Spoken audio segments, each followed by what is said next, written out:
Marcus Rashford has refused to move to Saudi Arabia despite 3 clubs showing interest in him, one offering up to £35 million for him every year. Welcome to the United Sport. My name is Webb. A quick late night update about Man United's transfer situation as we are looking for solutions in terms of which players will go to bring in the money and create the space for new signings for the new coach, Ruben Amorim. Like, share, and subscribe. Now, the latest that has come in is that this is Daily Mail that has written that Marcus Rashford has refused to move to Saudi Arabia, saying he wants to to stay and fight for his place at Man United, at the very worst play in a competitive league. Rashford has turned on his own words, saying that despite him coming out to make that statement that he's ready for a new challenge, he's quite not ready for a new challenge away, whether it's him managing the media, which I think is the case,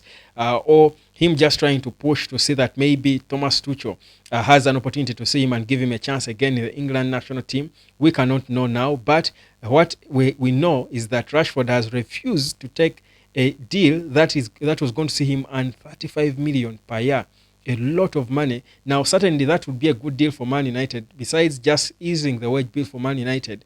If a club in Saudi is willing to pay 35 million to Rashford as his wage, as his salary, they are certainly able to pay a decent fee to Man United to get him.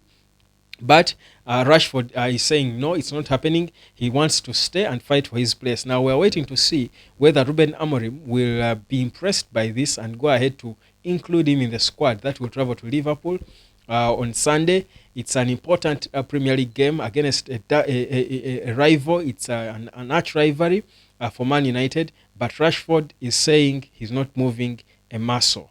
Again, that's what is going on now. Away from that, away from Marcus Rashford, what's happening is that Casemiro is, according to reports coming in currently, Casemiro is also linked with several clubs in Saudi, and the one that is so serious is Al Ittihad. And according to what we get, they seem to be making amends. The Public Investment Fund of Saudi Arabia is seriously making amends to try and see that they seal a move for Casemiro this January. And it is expected that this might happen sooner than we expect. So in a couple of weeks, this is a deal we need to monitor. At least what we hear now is that one of those 4 clubs owned by the Public Investment Fund will get him. Now, the only challenge was that their space for non-indigenous players was filled for most of the clubs. But here's the beauty. Rennes in France has confirmed the signing of Fofana, who was playing at Al Nassr. And you do recall, I dropped a video, I remember I was on one of my travels, and I paused and dropped a video when Casemiro met with Cristiano Ronaldo and for certain awards in Dubai. I remember telling you that in their conversation, Ronaldo seemed to want to convince Casemiro to join him at Al Nassr. And I told you it was going to happen. It's a matter of time. Now, this story is coming back again. Now, Seko Fofana has left, so to create room for them to bring in one more foreign player and a midfielder at that, because Seko Fofana plays in the same position. So that's why it's realistic that Al Nassr could be the team that takes Casemiro. Of course, we know that that would be good. Cristiano Ronaldo is there, but also we know that Cristiano Ronaldo's contract is running out, but they are in talks for him to renew it, which I think would happen because he seems to be happy with his family there. He's enjoying that money. He's a god, and that's what he loves. I mean, he's a big player. He's earned it. So he loves the way they treat him in Saudi, and certainly I don't see a reason why he would leave. So Casemiro is wanted by several clubs, and this deal is imminent. Now, the headache is on this young man, Rashford, who Saudi clubs are willing to pay crazy monies for. I'm telling you,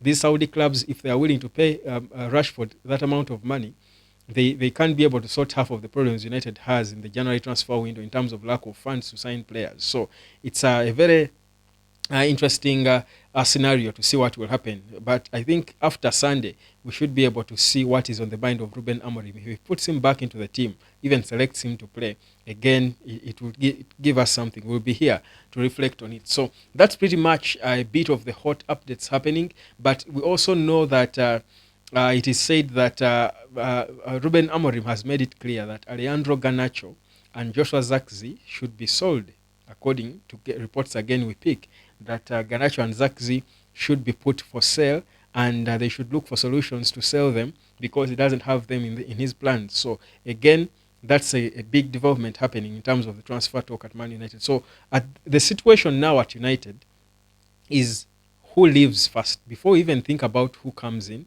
it's who goes where.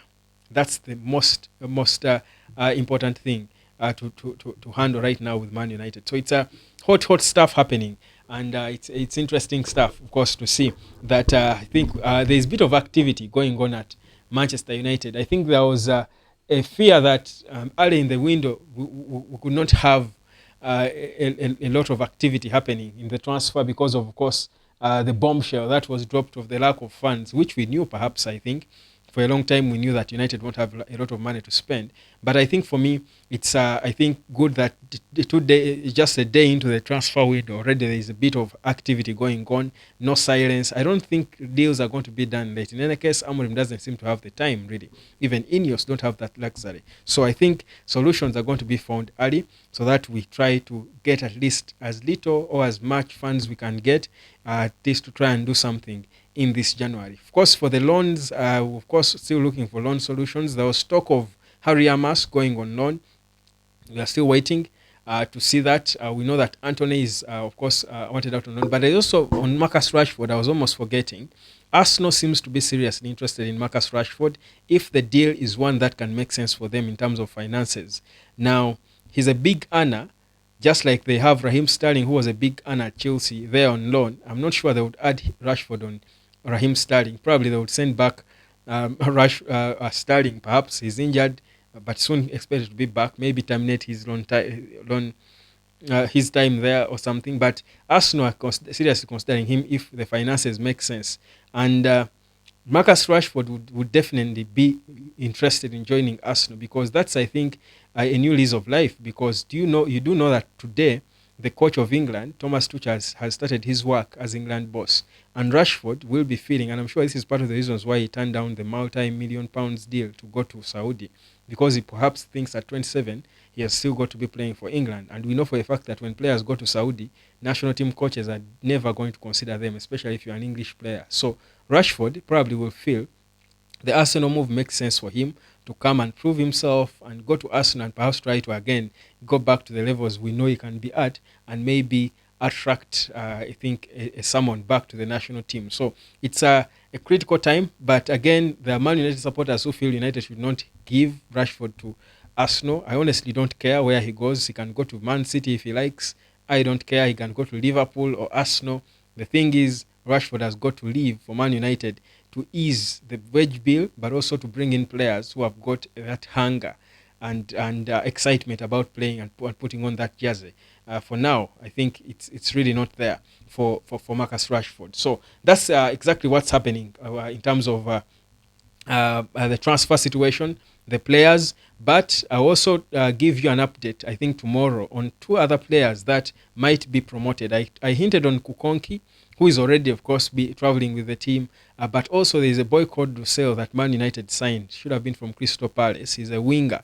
But what is the plan for him, guys? We need to look at the youngins. There's quite a number of them. It's not only Chido Obi and Sekou Kone and Harry Amas. There's quite a lot of young good players in the Man United Academy. And I think it's high time we started focusing on them and seeing where they can fit in the Ruben Amorim setup. So that's something I'm going to, I think, start reflecting on. There should be a plan for that, because that's the plan B.